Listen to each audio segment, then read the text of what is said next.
Welcome to PM9 news. ప్రధానంగా ఈరోజు చర్చ ఏంటంటే NRGS అంటే జాతీయ ఉపాధి హామీ పథకం. ఈ పథకంలో ఏం జరుగుతూ ఉంది అనేటువంటిది ప్రధానమైనటువంటి సమస్య. నేను అంటున్నది ఏంటంటే NRGS అంటే జాతీయ ఉపాధి హామీ పథకం నుండి పచ్చని గ్రామాలలో ఇది చిచ్చు పెడుతుంది అని చెప్పక తప్పదు. దీనికి ఒక ఉదాహరణ, ఈ అరికేర్ అనేటువంటి గ్రామంలో ఆలూరు నియోజకవర్గంలో ఒక హత్య జరగడం జరిగింది. తర్వాత ఈ ప్రాంతంలో హత్య జరగడమే కాకుండా అనేక రకాల గ్రామాల్లో అనేక విధాలైనటువంటి వివిధ గ్రామాల్లో ఇది రావణ కాష్టంలా రగులుకుంటూనే ఉంది. వారు ఉదాహరణకు అరికెరలో హత్య జరిగితే వెల్దుర్తి మండలంలో మల్లెపల్లెలో NRGS కోసము ఈ యొక్క ఫీల్డ్ అసిస్టెంట్ మేము ఉండాలి అనేటువంటి అంశం కోసము కాళ్ళు చేతులు ఇరగొట్టుకునేటువంటి దాఖలాలు. అంటే ప్రతి ఒక్క గ్రామంలో ఏ ప్రభుత్వం వచ్చినా కూడా ఈ NRGS కోసమే ఎందుకు కొట్లాడుతున్నారు? దీనిలో ఎంత అవినీతి అంటే ప్రధానంగా NRGSలో ఈ అవినీతి ఉంది కాబట్టి కోట్ల రూపాయల్లో ఈ సెంట్రల్ గవర్నమెంట్ నుండి వచ్చేటువంటి నిధులు కోట్ల రూపాయల్లో అవినీతి. సెంట్రల్ గవర్నమెంట్ అంటే మన భారత ప్రభుత్వము పల్లెలను సస్యశ్యామలం చేయాలి అనేటువంటి ఉద్దేశంతో అదొకటి. నంబర్ 2 వచ్చేసి కరువు పీడిత ప్రాంతాలు ఏవైతే ఉన్నాయో, ఇప్పుడు కర్నూలు జిల్లా తీసుకుంటే పత్తికొండ నియోజకవర్గము, ఇటు ఆలూరు ఈ ప్రాంతంలో నేషనల్ హైవేకి పడమటి వైపు ప్రధానంగా కరువు పీడిత ప్రాంతాలు. ఆ ప్రాంతాలలో అటువంటి ప్రాంతాలను సెలెక్ట్ చేసుకొని ఈ యొక్క జాతీయ ఉపాధి హామీ పథకం ప్రవేశపెట్టి కూలీలకి అంటే వలసను నివారించాలి అనేటువంటి ఉద్దేశంతో ప్రవేశపెడితే అది ఒక ఎమ్మెల్యేల స్థాయి వరకు కూడా MDO, APO, తర్వాత మిగతా టెక్నికల్ అసిస్టెంటు, గ్రామ స్థాయిలో FA, తర్వాత ఆ గ్రామంలో ఉన్నటువంటి పొలిటీషియన్ ఆదాయ వనరుగా మారిందని చెప్పుకోక తప్పదు. ఉదాహరణకి అసలు పనికి ఎవరైనా పోయినటువంటి వాళ్ళకి కూలీలు పడవు. తర్వాత పనికి పోకుండా దర్జాగా ఇంట్లో కూర్చున్నటువంటి వాళ్ళకి మాత్రము 300-250 రూపాయలు ఇంటికి. అంటే డైరెక్ట్ ఒక క్వశ్చన్ చేయొచ్చు, డైరెక్ట్ కస్టమర్కు పడతాయి కదా, ఎవరైతే వినియోగదారుడు ఉన్నాడో ఎవరైతే పనిపోయిన వాళ్ళ అకౌంట్లో పడతాయి కదా అంటే ఆ అకౌంట్లో సగభాగం వాళ్ళు తీసుకొని పనికి పోయినందువల్ల సగభాగం ఫీల్డ్ అసిస్టెంట్కి తెచ్చేయడం జరుగుతుంది.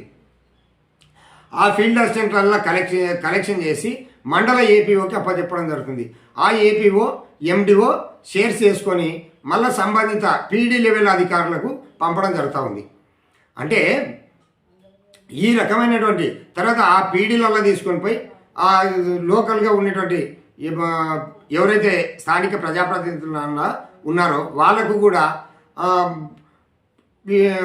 ముడుపులు ముడుతున్నాయని చెప్పేసి అనేక రకాలైనటువంటి ఆరోపణలు ఉన్నాయి. అంటే ఏది ఏమైనప్పటికీ పల్లె సీమలలో పచ్చని గ్రామాలలో కూడా NRGS అనేటువంటి ఈ యొక్క నేషనల్ జాతీయ స్కీమ్ ఏదైతే ఉందో, జాతీయ ఉపాధి పథకం ఏదైతే ఉందో అది పచ్చని గ్రామాల్లో కూడా చిచ్చు పెడుతుందని చెప్పక తప్పదు. తర్వాత దీనికి సెంట్రల్ గవర్నమెంట్ అనేక ఆరోపణలు వచ్చిన తర్వాత భారత ప్రభుత్వం ఒక ఎంక్వైరీ కమిటీని వేసింది.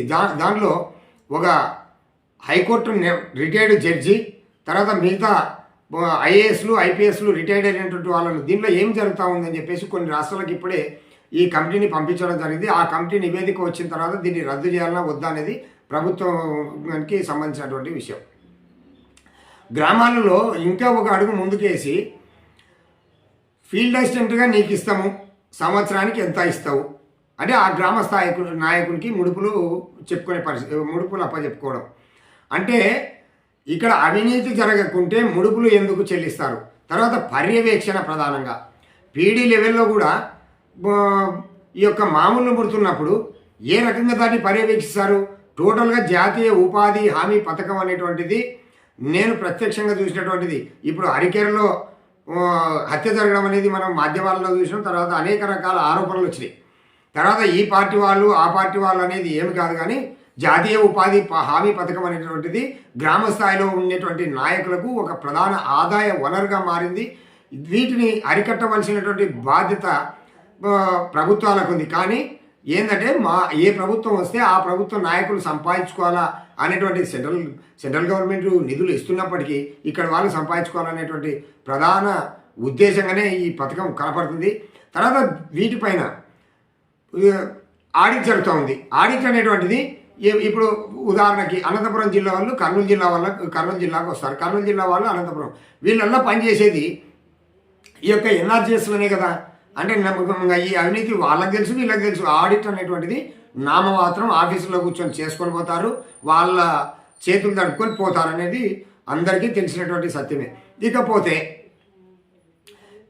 ఈ రాష్ట్రంలో కానీ ఈ జిల్లాలో కానీ అసలు ఈ విజిలెన్స్ అనేటువంటిది లేకుంటే ఏసీబీ అనేటువంటి సంస్థలు ఈ రెండు పనిచేస్తున్నాయా, లేక వాళ్ళకు కూడా ప్రధానంగా ఏమన్నా ఈ రూపంలోనే ముడుపులు ముడుతూ ఉన్నాయా అనేటువంటిది ప్రధాన చర్చ.